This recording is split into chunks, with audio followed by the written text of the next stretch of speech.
चहा प्यायचं म्हटलं का आपल्याला त्यामध्ये टाकणाऱ्या वस्तू वेळेवर उपलब्ध हव्यात, आपल्याला असं वाटतं। सध्या उन्हाळा खूप कडक आहे आणि या उन्हामध्ये आपण अशा प्रकारे वस्तू सुकवून म्हणा, तुम्हाला जसं जमेल त्याप्रमाणे आपण मसाला तयार करून ठेवू शकतो। अगदी म्हणजे पावसाळ्यामध्ये काय होतं, बऱ्याचशा वस्तू आपल्याला उपलब्ध होत नाही आणि आपण चहामध्ये टाकायचा विचार करतो, पण आलं कधी कधी खराब राहतं, गवती चहा मिळत नाही, पाऊस बाहेर भरपूर असतो आणि आपण जाऊ शकत नाही। तर बघा, घरातीलच मी काही गवती चहा आणि तुळस घेतलेली आहे आणि अद्रक मात्र भरपूर आणून ठेवलेलंच होतं। अशा प्रकारे सुकवून घेतलं। गवती चहा आणि तुळस जी आहे ती मी थोडी सावलीमध्ये सुकवली आणि अशा प्रकारे छान ते कडक झालेलं आहे। त्याच्यानंतर विलायची घेतली आणि थोडीशी दालचिनी घेतली आणि अशा प्रकारे छान मिक्सरमधून काढून घेतलं। अशा प्रकारे टेस्टी असलेली चहा पावडर आपली रेडी झालेली आहे।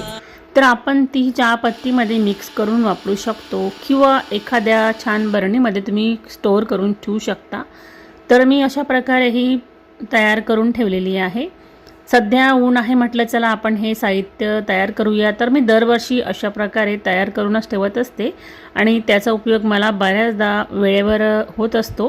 कधी धावपळ असते आणि आपण तेवढा वेळ नसतो, तर अशा वेळेस आपण ही पावडर वापरून अगदी चहा लगेच रेडी करू शकतो। तर तुम्हाला माझी आयडिया कशी वाटली, आवडली असेल तर एक लाईक तर नक्कीच बनतो। आणि चला परत पुन्हा भेटू आपण पुढच्या व्हिडिओमध्ये।